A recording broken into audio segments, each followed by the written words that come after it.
collaboration with Abhinav sir's team at SAT and Paper, SAT and Paper. So the AP fair, the Advanced Placement Fair, is something which uh, is a whole 1.5 month festival where you will get to learn about almost all of the most popular AP exams that Indian students take. So today's the first day of this fair where we'll have this is the first session where Abhinav sir will share with us about how the AP is structured. He'll give us a introduction to all the APs, the scoring patterns. It will be followed by a counselors panel where we have invited some of India's topmost counselors to give their advice on APs, and I'm sure you're going to receive lots of valuable advice from them. And finally, we have a couple of students who will come and join us for the students panel uh, by 4 p.m. So that's today, and that will be followed by 5 weeks worth of AP sessions one by one. Every week we'll talk in detail about 4 sessions, all the way from calculus to psychology, physics, and you can register for each of these sessions one by one by clicking this register link here, and you can learn about how these APs are structured, what is the syllabus, how to prepare well from them. You'll learn more about these APs from Abhinav sir and his team. And of course, the whole series is supported by the International ACAC, also called the International uh, IACAC. Uh, it's supported by SAT and Paper, SAT and Paper, Duolingo English Test, and Lumiere Education. So once again, a very warm welcome, everyone. For any Q&A, please feel free to use the Q&A feature which is provided, and we'll be happy to answer all your questions. And without any further ado, over to you, Abhinav sir. Thanks a lot, Devesh. Very good afternoon, everyone. Welcome back to this brand new edition of series of webinars from Next Genius. And probably it's the rave reviews we got for the Test Prep Festival that we are back now with an AP Festival. This session, my friends, is typically will extend a bit. So I'll try to pack as much as I can. Because, in terms of scope, there is so much to talk about. I wonder how I'm going to pack that all in 40 minutes of time. I'll try to be quick. Well, to begin with, the APs are the most, I would not say misunderstood test. The APs are the most variously understood tests around. So as in, if you talk to 5 people around you, all 5 of them will give you different connotations, different understandings, different meanings to this exam that we call as the advanced placement exams. And to a great extent, I would want to demystify this entire AP juggernaut today. So to begin with the mechanical details, the APs are conducted by the College Board, the same agency or the same company that conducts the SAT. Unlike the SAT, which is conducted multiple times in a year, the APs are conducted traditionally only in May. There are some changes this year, which I'll talk about, only in May. And they're conducted in 2 administrations. There is one called as the early administration, which is done in the first 2 weeks of May, Monday to Friday each week. And then there's a late administration in the 3rd week of May, in which again, all the APs are offered. Again, I told you this year, there are some differences from the usual stuff, given the current, COVID considerations.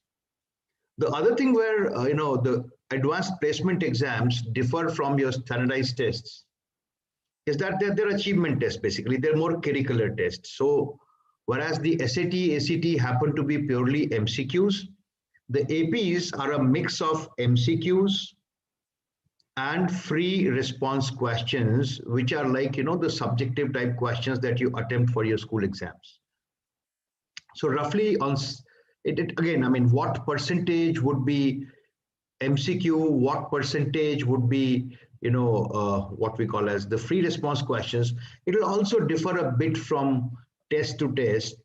But in general, the APs are offered in about 30 different areas. So there are 30 odd subjects, including languages, computer science, sciences, social sciences. They're offered in multiple areas. How are they scored? They're typically scored on a scale of 5. That's a scaled score. So you can get a score of 1, 2, 3, 4, or 5 on the AP. Of course, 5 represents the best and 4 supposedly is good enough. 3 is average and the rest 2 are unacceptable. Please know that these are scaled scores. This is the first thing that you need to know. This is not your raw score. So on most of these AP exams, let me say if out of 100 marks on an average, if you're scoring about 70, 75 odd, that would nearly always translate into a 5. For some of the AP exams, it would be lower than that. It would in the region of about 65 odd percentage. Roughly 55% to 70% would usually get you a 4. Again, a lot of information is available on the AP student website, which is a College Board website, which is comprehensive, which is, I find that to be one of the most informative websites I've ever seen. Do that. Apart from that, you could follow social media of the College Board, typically their Instagram, where they're very, very active and they keep on putting all updates, about the AP exams. So, sorry. One difference which I need to talk about here is that the way APs are conducted in India and the APs are conducted in the US or elsewhere across the globe is very different. So please know the APs are a much bigger test than the SAT, whereas the SAT is taken by about 2 million students annually. The APs are taken by over 3 million students every year. 30 lakh students every year take the AP exams. They're that big. Now, mostly in the US, the advanced placement exams are considered to be an extended level of the curriculum that the student is studying at school. So when you sign up for an AP exam in the US, you'll be signing up for an AP course, not an AP exam. It will be an AP course where the College Board ties up with your school. So there are AP tutors at your school who will be teaching you for the APs through the year, and then end of the year, you take the AP exam. In India, AP courses are offered only by the Cathedral and John Connon School at Mumbai.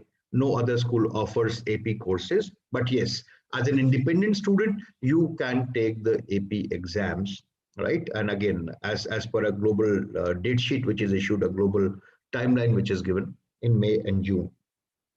So that's about a small backdrop of the APs. One question which I get to hear very often: why should I take the APs? What APs should I take? And when should I take them? This question can be answered in about 50 different ways. So I'll try to demystify this question for you today. The second and the third question would only be answered on the basis of your answer to the first question. I'll very strongly recommend students here, if they can pick up a notebook and take down some notes as I go through this session, it's really going to help them later. So the issue here is that students can take APs for a multitude of reasons. Unlike, the other exams which are taken specifically for a single purpose in mind, the APs can be taken for a multitude of reasons. The first and the foremost is to earn college credits. That's right. So if you've taken an AP and you've scored, let's say, 5 on that or a 4 on that, different colleges would issue college credits based on this AP. Now, what is a college credit? As a part of your college, once you go to the US, you'll be required to complete certain number of credits for each semester. Now, if you've done an AP, let's say, for example, I've done an AP in microeconomics and I've got a 5. And as a part of your college studies, you are taking a subject called microeconomics in the first semester. By virtue of your AP, you are not required to study microeconomics in the first semester. And they'll simply take out your AP grades and substitute that in your score sheet. How does that help you? It helps you in multiple ways. Again, number one, your overall workload in the first semester decreases.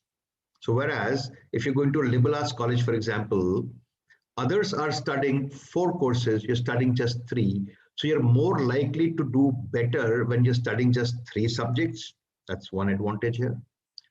The brighter ones would say, no, I don't need to study 3 subjects. I'm going to study full 4. So what happens?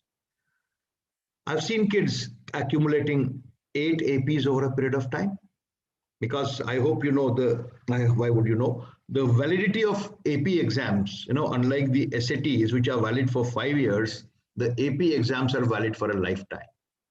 For a lifetime, you can use these scores wherever you want. So there is no limitation, on the number of years for which you can use those AP scores. Once you've taken the test, you've cleared those, you've got your grades, they're there with you for a lifetime. Just like my grade 10 exams, they're there with me for a lifetime.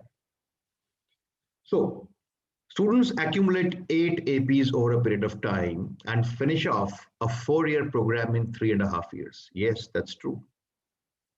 Not just saving them 6 precious months of their life, but also saving them 6 months of college fee, which can be a huge amount in the US. So college credits is the first and the most important reason why students take the APs. A third advantage of earning college credits is, I say I neither want to finish off my program in less than 4 years, I want to spend full 4 years at college, nor do I want to study less subjects. So once you get into college and you start choosing subjects, so subjects and professors are allotted by a mechanism, which is a complicated mechanism. I would not talk about it right now. Now, through this mechanism, you would have a huge upper hand over your counterparts in case you have credits, because you'll be starting with a higher course in that case. For example, let's say you've done AP Calculus BC now, and you're doing a course where AP Calculus or just Calculus is required. So all those students who come through the standard school route, and even if they have studied calculus at their school, would typically get to start with a subject called Calculus 101. If I've done AP Calculus BC, I've got a 5 over there, then I'm going to start with a Calculus 301. Now, the queue at the gate of Calculus 301 professor is going to be much shorter from your batch, which means perpetually you'll have a head start over your classmates in terms of the courses and the professors that you get to choose, right? So college credits, what can I do with them? Number one, I can choose to study a lesser number of subjects. Number two, I can accumulate my credits and I can finish off my undergrad 6 months before the normal time. I can do it in 3.5 months and even save 6 months of fee, which at most colleges is going to be a good $25,000, $30,000.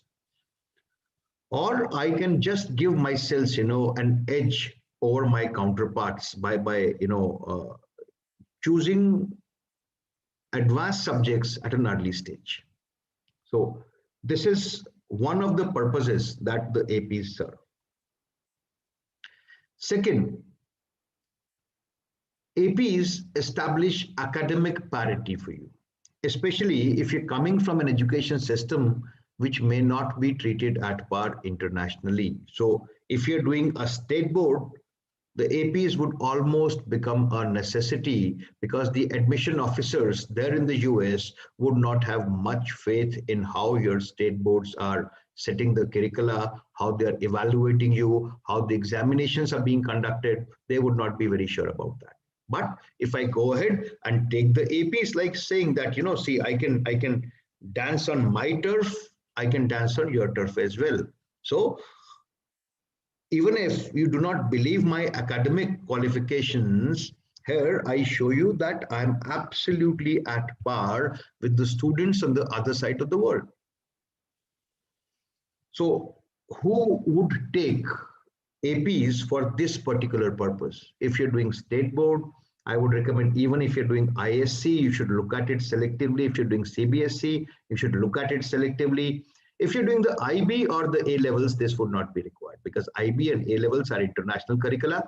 They are recognized to be equivalent in any case. So if I'm doing IB or I'm doing A levels, I'm not required to take the APs for the purpose of proving my academic equivalence. Yes, I may choose to do APs for other purposes, which we'll talk about. For example, college credits. I mean, even if you have done the IB, you don't get credits against your IB curriculum, but against AP, you'll get credits. A second reason only again is to cover some kind of academic deficiency. So if I'm doing, grade 11, 12 CBSE, or I'm doing, let's say even A levels, and my 11th grade in psychology are poor. How can I make up for it? Just take an AP in psychology, get a 5 over there, finish it off. Right? Finish it off. So any academic deficiency can actually be covered on the basis of APs because these exams are globally recognized. So if I've taken an AP, I've scored a good score, a 4 or a 5 over there, nobody is going to challenge that ever. Nobody's going to question it. Right? A third reason why students take an AP is to build a competitive application profile. It gives more depth to your academic profile. This dimension assumes more importance in light of the subject test cancellation. Although we cannot say at this stage that the APs are going to replace the subject SATs. It's too early to say that. We are hearing people out. We're talking to people, talking to counselors, talking to admission officers. Now the college board says that we are removing the subject test because the subject test and the APs, they serve the same purpose. But I think still it is too early to reach a conclusion. Yes, but if you have done the APs, especially from an early stage, it gives you a distinct advantage over others because it is that something extra on your profile academically. Now, so having understood the 3 reasons why students take APs, the choice and the timing of your AP would actually follow the reason for which you want to take the AP. So let me spend a good next 5-6 minutes on that. And at every stage, we would want to talk about what kind of students should be taking what APs. Of course, some of the APs are very easy. Some of the APs are very difficult. Some of them would require little effort. Some of them would require a lot of effort. So we'll look into all that. So the first one, if I'm going to be taking APs for the purpose of college credits, then it goes without saying you should be taking those APs that you seek to study at your college. Otherwise, that credit would simply not be available. Now, for example, if I'm doing computer science engineering, I should do maybe a calculus BC. But if I do a psychology, it will be of no use. If I'm doing engineering, I should try to do physics APs, I should try to do calculus APs. If you do a human geography, nobody is going to give you credits, but we're talking about credits right now, right? So when you take the APs for the purpose of earning college credits, you should opt for those subjects that you plan to study at your college, number 1. Number 2, these APs should be taken as late as possible. As late as possible. I recommend, you should try and take these at the end of grade 12. You can also take them at the end of first year of college. Take them no earlier than end of grade 11 because the total amount of effort that you have to spend in preparing for that AP would decrease as you move further into your school cycle.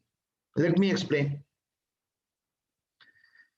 We have something called calculus, one of the most popular APs here, calculus AB and calculus BC. Although they say calculus AB and BC, a lot of kids assume because BC comes after AB, so BC is going to be tougher, AB is going to be easier. That is not the case. In terms of difficulty, I would rate the AB to be a tougher AP. Just that BC has a larger syllabus.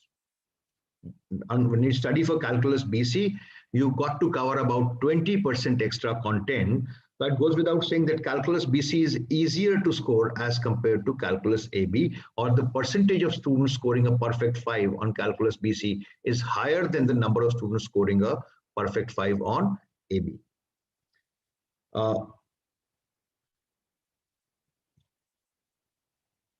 I should take the calculus AB. A lot of kids want to take it at the end of grade 11.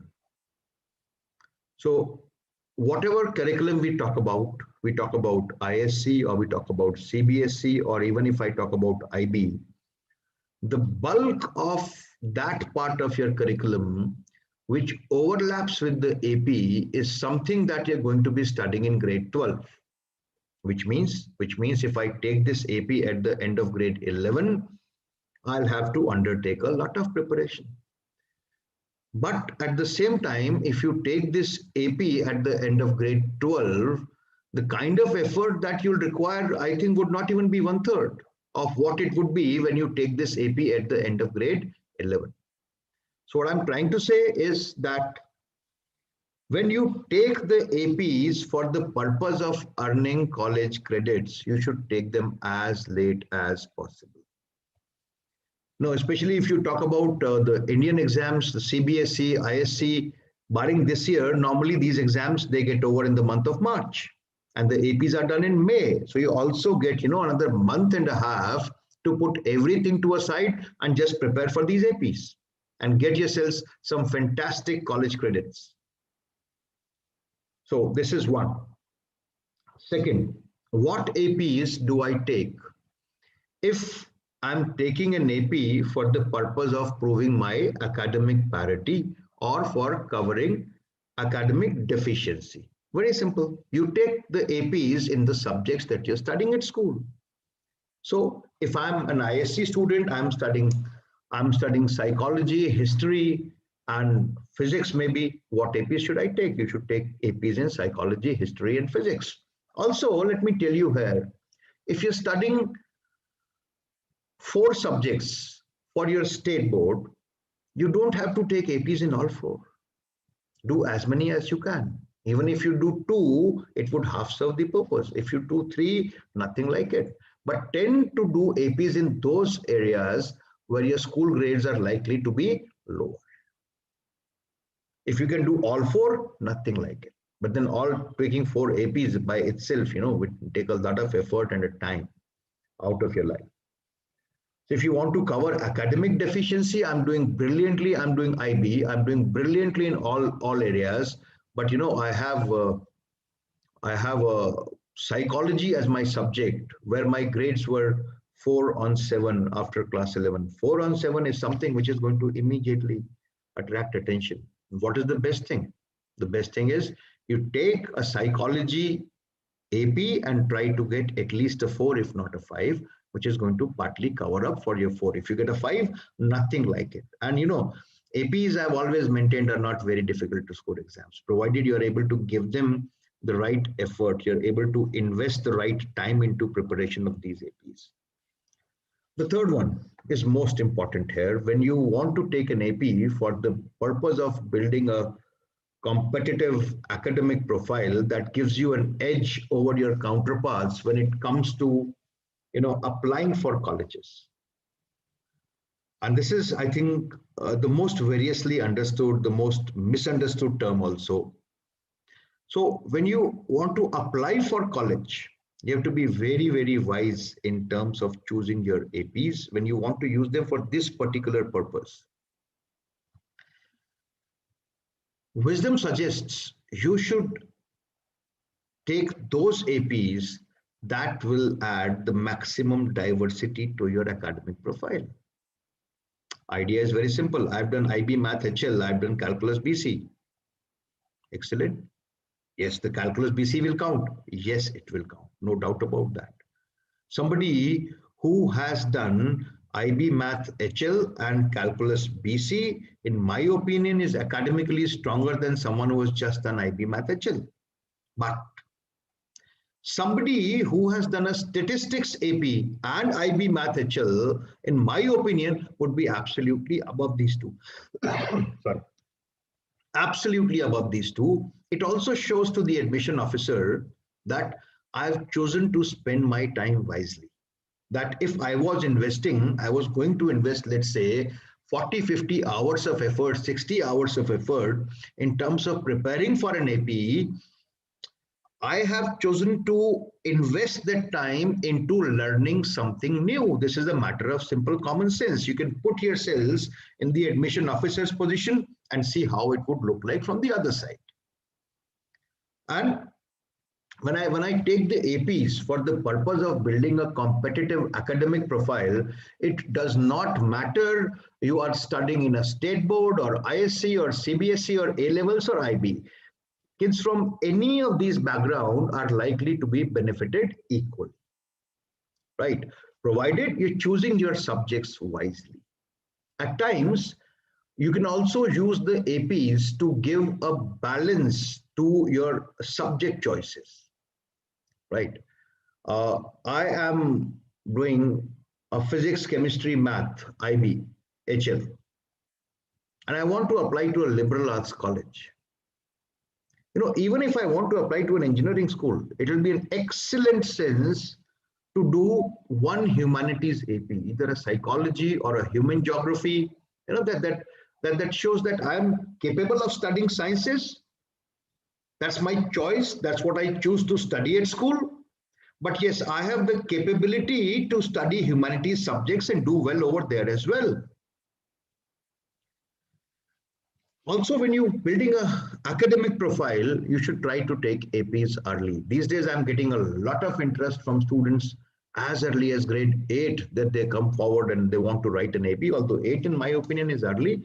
But yes, you can always write an AP at the end of grade 9. Grade 9, I'm seeing so many kids doing APs at the end of grade 9, doing phenomenally well. If you target to do 6 APs, don't compress them to 1 year. I've seen lots of kids would, do nothing in 9th, 10th, but the 11th, they say, I want to do 6 APs. Does not happen.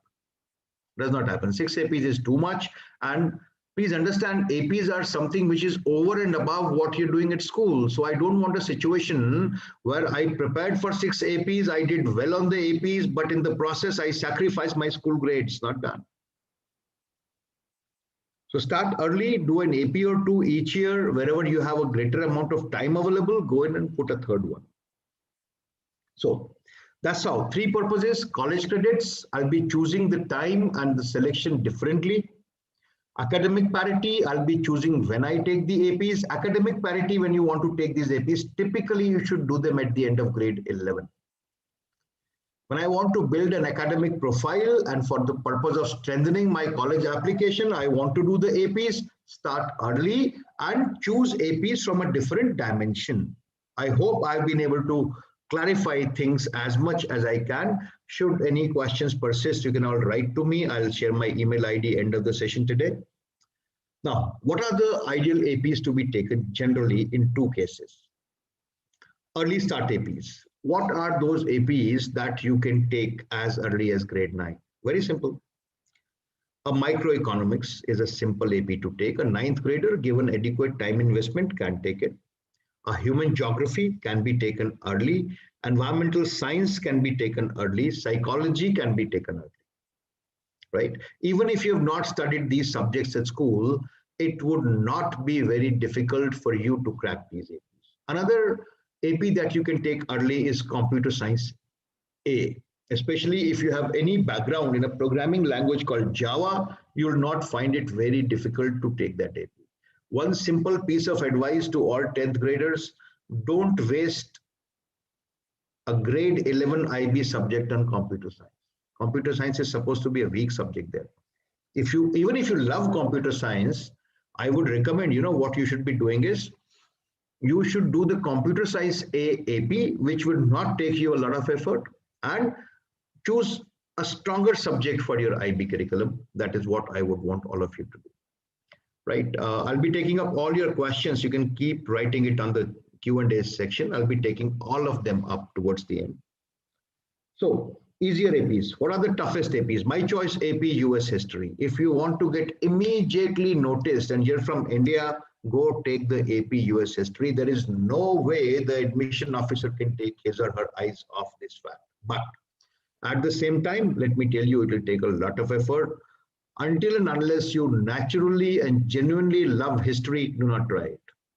The other one is AP Calculus BC. AP Calculus BC also is among the tougher APs in terms of the effort required. Yes, this effort would reduce substantially if you were taking this AP at the end of grade 12. I hope I've been comprehensive. I've been clear to talk about this often confused area. I'll just spend quick 5, 7, 10 minutes, the last 10 minutes on AP registrations. But before that, please feel free that you make the most of this AP fair. The registration links have been provided on the Next Genius Webinars website. On most of the APs, we have not selected all. Typically, we have chosen to keep the language APs out. Not many takers in India, and not many schools offer it. But on each of the APs, we'll be having one session which will comprehensively talk about the scope, the resources to be used, the preparation timelines, and how to go about it. What do we cover in that area? So whatever areas you're interested in, even if you're curious to know about something, you must attend, because you will not find equivalent information otherwise, even by spending 5 times the kind of time that we'll be spending over here and getting to know all about it. Right, so let's take a look at the AP registration now. I get so many calls from parents, from students, because the AP registration is a slightly complicated affair. The first thing, this year, the APs would be done in 3 administrations and not 2. Thanks, Devesh sir, for putting my email ID on the chat. You can take it down from here, everyone. It will be done in 3 administrations, one in early May, one in late May, and one in June. Second, given the current COVID considerations, the APs this year would be a mix of test at school and test at home. So it will be a mix of each AP is available both in the offline and online formats in different cases. So you'll have to figure your way out. You have to surf your way through the AP website. I'll give you a brief as to how that is supposed to be done. Right. Now, please do not visit the College Board website if you want to take the APs. I'll give you a simpler way out. I'll share my screen here with all of you. So you have to Google this, taking AP in India, right? This will be the first link that you get. It will be the College Board authentic link. When you click on this, this is where you'll go. Now, please understand the APs are subject to a hybrid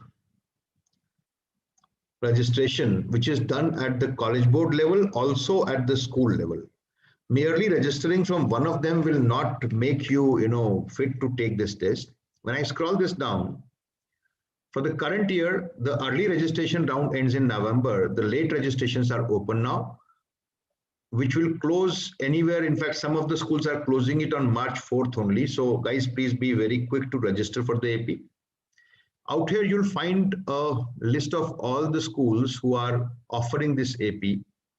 Some of them are not offering registration anymore. For example, Neve Academy at Bangalore, also Jamnabai Nursery at Mumbai, they would not be accepting these registrations anymore. But wherever they say yes, right, so you can register. And the best way to register is I click on the school link. For example, if I wanted to take this test at Emerald Heights International School in Indore in Madhya Pradesh, let me click on this link. This is going to take me here, right? So this is the school's microsite, right? On this, you'll find some general this thing. This is an updated exam schedule. Updating exam schedule is also, you can find it at the top of this page. Let me go visit that. There is the AP exam schedule. When I click on this, it will bring me here. So there is first administration from 3rd to 7th, 10th to 12th, and 14th to 17. This administration is completely in the school, right? So all the schools and all the times are given out here. Then you have administration 2, which is partly in school and partly take at home. So here administration 2, but those exams which are in school will only be in school. Those exams which are take at home will only be take at home. For example, US history on May 19, this is digital. In India, digital tests will not be offered in school. They'll be offered at home only, right? And these tests would start at some inconvenient time like 9:30 p.m. IST or 1:30 in the morning. But administration 2, the second week is paper in school. So second administration is hybrid. And we have a third administration which starts on June 1. This is completely take at home. Which one should I take? See how you're placed. Now, going back to the school microsite. So these are the dates, the fee payable. Now out here you see this link, AP registration policy for 2021 for our test center. When you click on it, it will download a document to your desktop, which will be a PDF file. And when you open up that PDF file, it will have all instructions. Go through this PDF file, take about 10 minutes to go through it. It will give you everything that you need to know, right from this 1, 2, 3. Also, when you go to the College Board website to register for the AP, it will ask you for a code. These codes are school and exam specific, which are given over here, right? Make sure you spend some time with it. And after you have registered on the College Board website, then this would also give you a bank account number where you can go and you can pay the AP fee. Once you've paid the AP fee, registration is confirmed, right? So just spend some time, just Google taking AP in India and follow things accordingly. All right, in case of you still have registration difficulty registering for the AP, you can write to me always. I think I'll be able to guide you on that. All right, let's see what do we have in questions here. I have tried to do. Okay. Devesh, do I start? Okay, let me just share the questions with you. First of all, thank you so much, sir. Amazing session, very insightful. And I'm sure students, a lot of their doubts were clarified. And as we move forward today, when we hear the counselors and the students, I think they'll also learn a little more, and some of the questions will be answered there as well. With that, let me just start with the first question. A student is asking, one of my friends had passed out from 12th. So is he still eligible to give AP exams for some waived subjects before going to college? Absolutely, absolutely. He is completely eligible to take the APs even if you've completed grade 12.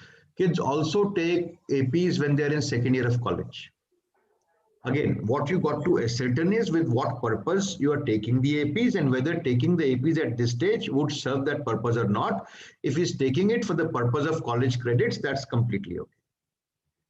Okay, great. Student is asking, I'm not sure what subjects I'll take in college. Which AP should I choose to write? Okay, again, it goes back to the purpose. If you're not sure what subjects you'll be taking in college, I would assume that you're in grade 10 right now. You've not started working on that. So as of now, whatever APs you're taking are for the purpose of building an academic profile, which should be in areas other than what you're studying at school. In case you want to take 4 credit APs, do them after grade 12, because by that time you'll definitely know what subjects you're going to be studying at school. Okay, great. A student saying, I want to go to medical. I want to do medical. So any suggestions on which APs to take? Take a biology AP, take a psychology AP. Again, one of the difference between medical sciences in India and the USA is when we study medicine in India, psychology has no role to play. You're not supposed to study psychology to study medicine. But in the US, it's an absolute requirement. So I think taking the psychology AP should be a good idea here, apart from biology, of course. Okay, that's great. A student is saying that he is in grade 11 right now. When do you think he should take the End of this year. Microeconomics is a very simple AP. Okay, great. Now a student is asking that the exams for board are coming right now, like in May. So are there any alternate days when they can take the AP? I just told them there's a third administration in June, which is take at home, which is what they can appear for. Okay, that's great. This is a very, very specific question. A student is asking that she's a IB student and just taken bio HL, chemistry HL, and physics HL as the subjects. And she's in grade 11 right now. Do you have any suggestions on which AP? It's a very personal opinion. She should seek an answer from her counselor, but I would want her to take a psychology and a statistics. Yes. I would suggest maybe you can drop a message to Abhinav sir and maybe write to me on the mail. I'll need more information here. Yes. Okay. Okay. A student is asking that as you need to maintain diversity, if I want to take physics in college, should should I take a humanities related AP too? Yes, it will help you with the application. It may not help you with credits. Okay. Okay. Arushi Gupta has a question. You'll have to write to me. Okay. I'll need more information here. You can write to me always. Okay, Arushi, so please write to Abhinav sir. Okay, for a grade 10 students that is going to appear for the boards and hasn't prepared for APs, will it be wise to take Calculus AB and EVS AP in May? Calculus AB not recommended this year. EVS AP you can take. Okay, superb. Okay, for someone who is in grade 11 right now, would taking the AP this May or when do you recommend that they take the AP? They're going to probably appear for the grade 11 exam right now in March, April, May. So anything that they take this year can be used for strengthening the application. Anything that they do next year would not be a part of their application profile. That can only be used for credits. Okay. If we start again, I think if this is more related to preparation, if we start preparing in March, is there some time to take the June attempt for yes, humanities? you can. You can. Humanities subjects will not take that kind of time. Okay. For registration, Abhinav sir just shared his way of registering. But sir, if you can just once again very briefly tell how to register for They should APs. Google taking AP exams in India and then click the link of the school from there they want to register and then follow the process. That link also would have the contact number and email ID of the AP coordinator. And in case of any difficulty, they can get in touch with the AP coordinator at school. Super. And what are the fees? Do you have any? The fee is different for different schools. Can range from anywhere for 12,000 to 18,000 rupees per AP. Okay, that's great. Okay, which APs should I take for aerospace engineering? Any suggestions on that? It depends upon what purpose you're taking it from. Right. But aerospace engineering normally would have a very high degree of calculus, math, and physics. That is what you should be focused on. Okay. Would you recommend taking the digital AP or the school's offline AP? I would suggest take the school's offline AP if you can, but if you have your exams clashing out, then digital AP can be considered. That's great. I think there is a lot of questions about which AP should I take, and I think me a mail. I mean, not possible to take all of them here. Yes. I think for all of you who are asking about which APs to take, I would give me a brief profile, what you're studying, what undergraduation you want to do. We'll be glad to answer that question. Superb. So, Abhinav sir, I think this would be a good time to pause the session. We have absolutely. We have a consular session at 3 o'clock, which is what I want all of them to attend. Yes. So, all the students, we have another very interesting sessions where we have invited 3 counselors to share their views, and Abhinav sir will be having a conversation with them. It starts in 15 minutes. 15 minutes. Please be here. Don't miss that. Join the session. Is going to be very exciting. All right. Yeah. Thank you. Thank you.